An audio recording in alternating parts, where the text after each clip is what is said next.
Malini Devi multi specialty hospital, Christian Peta, 5వ line, Kavali. Doctor Guttipati Malinidevi, MBBS, MS, OBGY, కాన్పులు మరియు గర్భకోశ వ్యాధి నిపుణులు.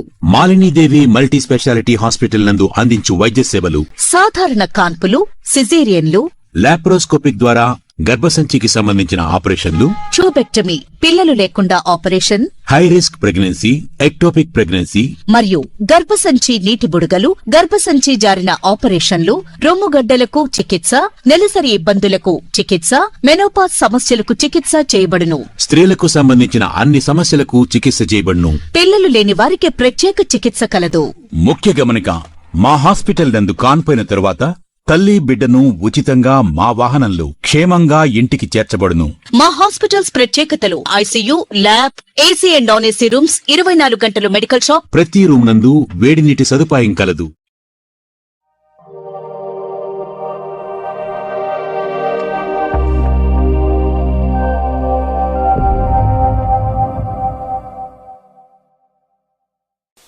Welcome to CMD news. నా పేరు కామాక్షి. ముందుగా నేటి వార్తా విశేషాలు. చిత్తూరు నగరంలోని రన్ ఫర్ జీసస్ కార్యక్రమాన్ని క్రైస్తవులు ఘనంగా జరుపుకున్నారు. ముందుగా షర్మన్ పాఠశాల నుంచి లిటిల్ ఫ్లవర్ పాఠశాల వరకు ర్యాలీ నిర్వహించి గాంధీ విగ్రహం వరకు చేరుకున్నారు. ఈ కార్యక్రమంలో చర్చిల ఫాదర్లు, విశ్వాసులు పాల్గొని అత్యంత ఉత్సాహంగా రన్ ఫర్ జీసస్ కార్యక్రమాన్ని నిర్వహించారు. యేసుక్రీస్తు ఈ లోకానికి ఎందుకు వచ్చాడో తెలిపే సువార్తను ప్రజలకు తెలిపేందుకు ఈ ర్యాలీ కార్యక్రమాన్ని చేపట్టారు. ఈ సందర్భంగా యేసుక్రీస్తు అనేక పాపాల నిమిత్తం మరణించి సమాధి చేయబడి లేఖనమునల ప్రకారం 3వ దినం మృతులతో నుండి తిరిగి లేచాడని వివరిస్తూ మరియు గుడ్ ఫ్రైడే, పరిశుద్ధ శనివారం మరియు పునరుద్ధరణ ఆదివారం ఆధ్యాత్మికతను వివరించారు. ఈ సందర్భంగా పునరుద్ధరణ దినోత్సవం శుభాకాంక్షలు తెలియజేశారు. ఈ కార్యక్రమంలో father Devadas, Dalvin Krishnadas, R Job, reverend Samuel Babu, Samuel Athar, Ravi Kumar, Amarnath Pedrick తదితరులు పాల్గొన్నారు.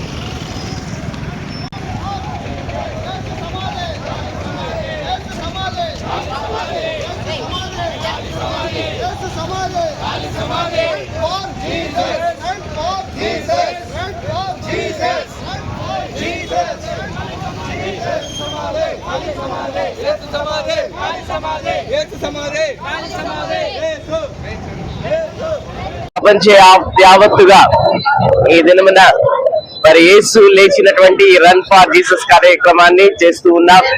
యేసు ప్రభు 2000 సంవత్సరాలకు ముందు ఈ యొక్క ప్రపంచంలో జన్మించి ప్రజలందరి కొరకు ఆయన మరణించాడు. ఆయన మరణించిన యేసు ఆయన తిరిగి లేచాడు. ఆయన 3వ దినమున తిరిగి లేచాడు. ఆ లేచినటువంటి ఆ యొక్క వార్తను మేము ఈ దినమున ఈ రీతిగా మేము అందరికీ కూడా పంచుకుంటూ ఉన్నాం. ఆ యేసు ప్రభు యొక్క నిత్య జీవాన్ని ఇవ్వడానికి ఆయన ఈ లోకానికి వచ్చాడు. రక్షణ ఇవ్వడానికి వచ్చాడు. ఈ రక్షణను, ఆ నిత్య జీవాన్ని, సమాధానాన్ని, సంతోషాన్ని ప్రతి ఒక్కరు కూడా పొందుకోవాలని, ప్రత్యేకంగా శాంతిని, సమాధానాన్ని ఇవ్వడానికి వచ్చాడు. మరి యుద్ధ వాతావరణంలో ప్రపంచ యావత్తు కూడా భయభ్రాంతులతో ఉన్నారు. మరి అవన్నీ కూడా మరి అధికారులు, నాయకులు గ్రహించి మరి యుద్ధాన్ని విరమించి ప్రజలందరికీ శాంతి సమాధానాన్ని చేకూర్చాలని ఈ దినమున మేము ఈ ర్యాలీగా మరి ప్రజలందరి కొరకు, దేశం కొరకు, ప్రపంచం కొరకు ఈ దినమున ప్రార్థిస్తూ ఉన్నాం. God bless you. జీసస్ ద్వారా ప్రతి క్రైస్తవ సంఘాలు అందరూ కూడా ఏకీభవించి మరి ఈ చిత్తూరు పట్టణం అంతా కూడా ర్యాలీ చేయడానికి ఒక గొప్ప ఉద్దేశం. రన్ ఫర్ జీసస్ అంటే యేసు నిజంగా 2000 సంవత్సరానికి ముందు ఈ లోకానికి వచ్చి మానవుని యొక్క జీవితంలో ప్రతి మానవుని యొక్క కుంగిపోయిన వారికి యేసయ్య చెప్పాడు, నశించిన దానిని వెతికి రక్షించడానికి యేసు లోకానికి వచ్చినాడైన మాట ప్రకారము ఆయన జీవించి అనేక అద్భుతాలు చేసి మరణించి 3వ దినం ముట్టించి లేచిన ఈ యొక్క పునరుద్ధానపు దినాన్ని మేము ఒకసారి జ్ఞాపకం చేసుకుని, మరి ఎంతో మంది మరణించారు. అయితే యేసయ్య మరణించి మూడో దినం లేచి మరి ఈ దినము ప్రతి వారిలో కావలసిన ప్రతి సమాధానాన్ని, సంతోషాన్ని ఆయన ఇస్తున్నాడని యొక్క వర్తమానాన్ని మేము ప్రకటించడానికి ఈ దినము ఈ చిత్తూరు పట్టణంలో ప్రతి సంఘాలు ఐక్యత కలిగి ఈ ర్యాలీని చేయటానికి ఒక గొప్ప అవకాశాన్ని కలిగించారు. అంతే మాత్రం కాదు, ఈ అవకాశాన్ని కలిగించిన ప్రభుత్వం అయినా, మరి పోలీసు వారైనా, మరి మీడియా వారైనా అందరికీ కూడా మా యొక్క